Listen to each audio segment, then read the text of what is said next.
Hey, what's up guys?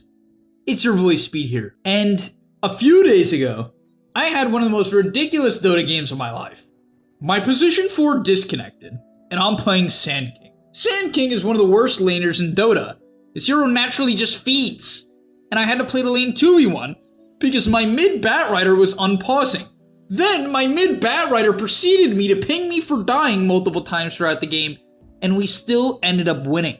The purpose of today's video is to do a couple of things. Hopefully to build up your mental toughness. I'm going to give you guys a couple tips on that, hopefully help you improve in that regard. I'm not perfect, I never claim to be, but I'm pretty freaking good at it, and I think it's a big skill I've developed to help myself gain a lot of MMR. And I'm going to show you the plays you need to make when you're feeding, okay? We all feed from time to time.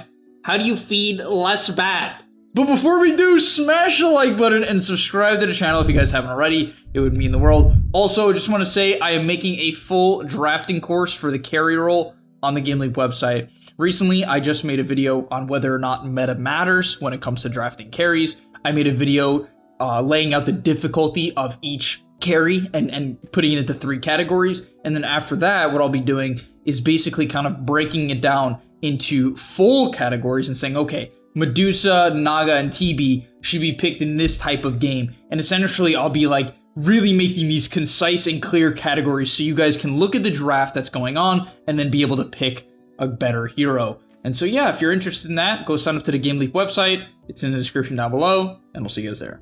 Now, briefly, before I rant about why why I dislike this Batrider and what you need to do to make sure you don't tilt out, I do want to say you can always adapt, right? Always, no matter what, you should be looking at every potential mistake you make and be like, what could I do different? And then ask someone better than you as well. That's why I always think the best way to gain MMR, or one of the best ways to gain MMR, is to play with people better than you. Find someone 1, 2, 3, 4, 5k MMR higher than you. It's going to help you so much if you can consistently play with them. Whether or not it's unranked, party queue, doesn't matter, it's going to help. Even if you just talk to them in a Discord call from time to time.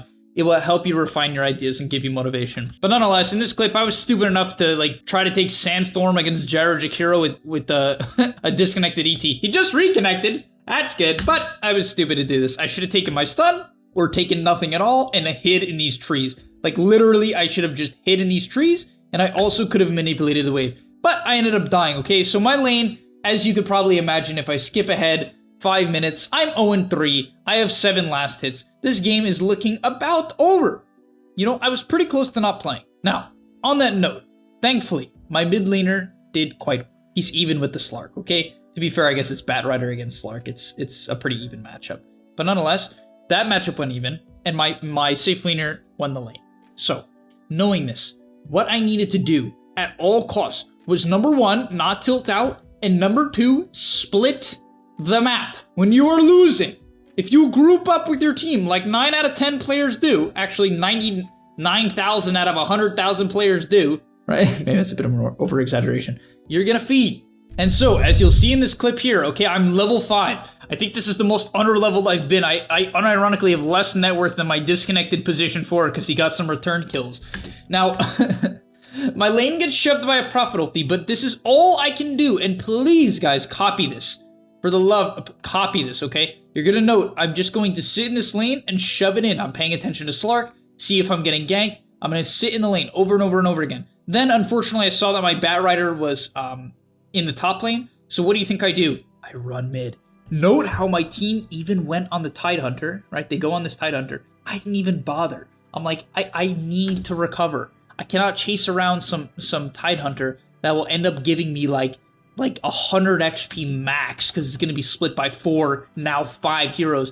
Instead, I'm able to get to the mid wave and start cleaning it up. This is going to prevent a mid push with the cart. This is going to give me a lot of farm, and it's going to also allow me to not tilt. One of the best ways, and I can't stress this enough, guys, when you are tilting, my main tip for not tilting is number 1, admit to yourself if you focus on the game, you will have a much higher chance of gaining MMR, and so it's up to you. And then the second thing is also one of the most comforting and calming things in Dota is to split push and not care about dying.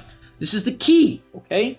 When you are losing and having a bad game, you cannot care about dying in side lanes. If you die in side lanes, the game will stall and you will get farm. Trust me, Just try it. The next game you want to like flip out and break your items.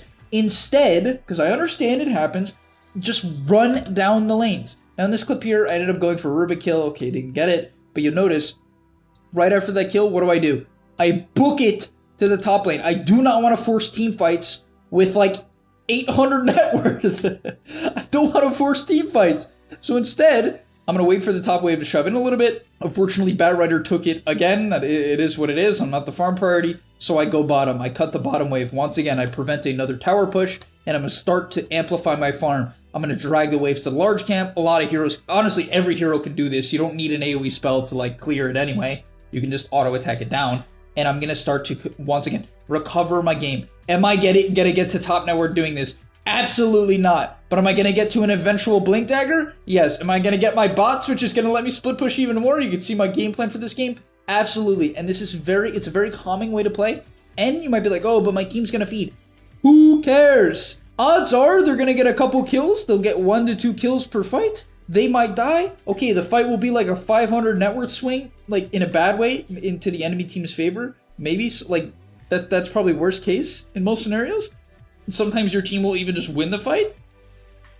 And you're going to be recovering.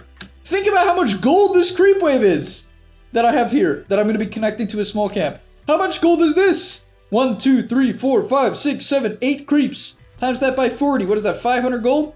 Is that shitty ass math? Holy shit, that was bad math. I think it's 320 gold. So it's 320 gold, right?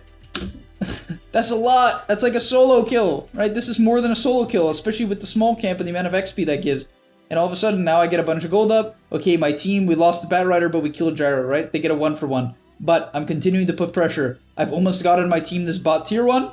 I've also prevented us from just immediately just snowballing and taking shitty fights with an underleveled Sand King.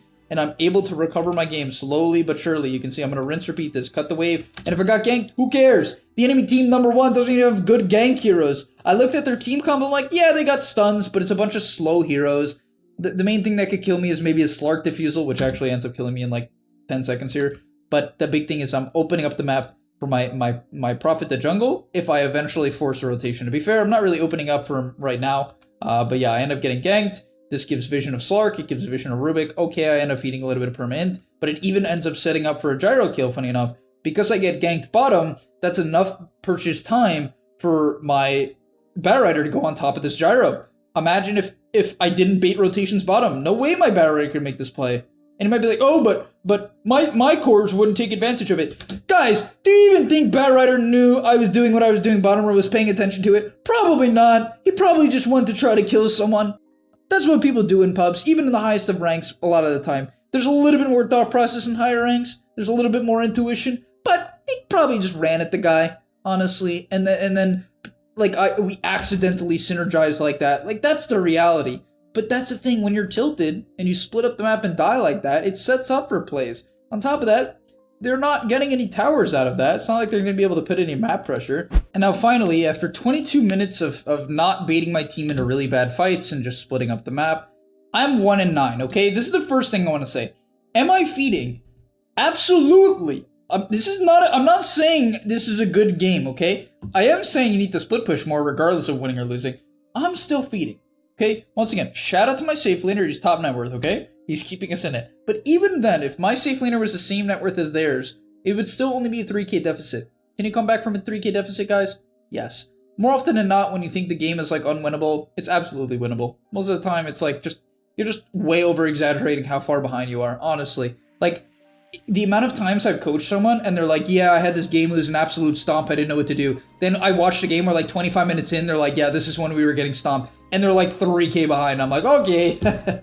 Yeah. It's just, it's your mindset. It's largely your mindset. People, more often than not, think they're much further behind than they are. And as a result, I'm able to get my Blink Dagger. You can imagine the average 3k player, if it's 22 minutes into the game and they go bots Blink, they wouldn't have it till like 27 minutes if they were 1-9. And I'm not saying you should be 1-9. And I know people are going to be in the comments like, oh my god, Speed, in my games, I get a Blink Dagger bots in minute 12. How come I'm not 8k? No one cares, okay? There's a million other reasons, right? But nonetheless, I'm able to get my Blink. I identified the Slark had no Q here, and we were able to blow him up. And yeah, All of a sudden, we get a nice Slark kill. My Batrider pops off, solo kills the gyro. Beautifully done, and we're able to get out and heal up and continue to shove in the waves. And all of a sudden, now we are actually ahead on net worth. So yeah, Dota is a very swingy game. Doesn't take a lot to turn the game around, guys. And of course, we can still lose the match, right? Right. But it doesn't take a lot to turn it around. Sometimes just take one big timing. Blink Dagger Sand King, you know? I could be 1-9, Epicenter still Epicenter, you know? I still hit a good Epi, all of a sudden the fight changes. That's why you can't give up, right? You cannot give up. I also was asked by a friend of mine, a viewer of the stream, you know, like, what do you do when you're on lose streaks? What do you do when it's getting tough and, you know, you've lost 6 games in a row? Reality is, guys, you just got to stay consistent. Okay, you're gonna have a lot of bad games. You just got to stay consistent. You gotta be playing 3-4 games a day if you really want to gain a lot of rank. That's the reality. At least. You gotta be playing that many games a day. You gotta go into each and every game with a fresh mindset of, hey, I can win this game. That's it. I'm not saying you gotta be like TI ready. But you gotta go into every game with a pretty fresh mindset, believing that you could win the match. Okay? And then you gotta keep going, and you gotta keep practicing. You gotta keep watching videos. You gotta sub the GAMELEAP. You know what I mean? Like, you gotta do all these things, and eventually you will gain rank. Also, one tip for gaining rank is also just to get good at the game. Watch this sick ass ult. Holy, I'm the best. Jay. I solo killed the Rubik, almost solo killed Slark with the help of Caustic Finale. Easy money. And you think that's it? Huh? That's why you gotta keep your head in the match and just focus on winning the fights. Imagine if I took this game and gave up. I would have learned nothing from it. Alright? All I would have learned is that Batrider is the scum of the earth. That's all I would have learned. That's not a very valuable lesson. Instead, now I'm gonna push in the mid wave and you're gonna see another sick play in a half minute. You wanna see another sick play, guys? This is why I just gotta focus up.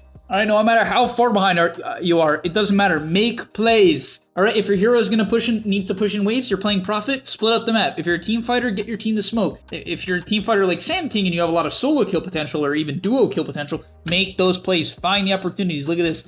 You think I know why these supports walked in my Sandstorm group top? I have no freaking clue, but they did it anyway. You know what your boy does? Boom. Holy. Easy money. Wow. Look at that. 1,000 gold. I'm level 19. Easily solo carry a fight for the boys. After being 1-9, I'm now 3-9. We're recovering on the net worth. By the way, this Tidehunter is also kind of feeding. But yeah, nonetheless, thank you guys for watching. I just want you guys to stay motivated, all right? Keep your head in the game, please. I know you're gonna have people ping you. You're gonna queue up for a game. You're gonna be like, I'm ready to go. I'm ready to go. Speed. He's my motivator. He keeps me motivated. You queue for a game. Your Batrider tells you that you don't deserve to live on this earth and that you're an awful player. And you're like, yeah, I kind of want to give up and break my items. Don't. Learn. You want to be better than Batrider? Okay? You want to be better? What you need to do is not be like Batrider. You want to be stuck in the same rank as that guy? No, you don't. So go learn. When the game gets bad, push in the waves. Hit your timings. Get your Blink Dagger. Play around that Blink Dagger timing. Pop off. Don't get stuck because of these noobs, alright? Make plays. I even bought Glimmer Cape as Legion recently. It didn't win us the game. I still fed. But honestly, I think it was pretty good and I learned about the game. Nonetheless, thanks for watching. I'll see you guys in the next one and I'm out. Good luck. Peace. And that's all, but remember, before you leave, come on, before you tune out, subscribe to the GAMELEAP website where we are going to help you get to the next rank. If you're stuck, click the link down below, and I'm out. Peace.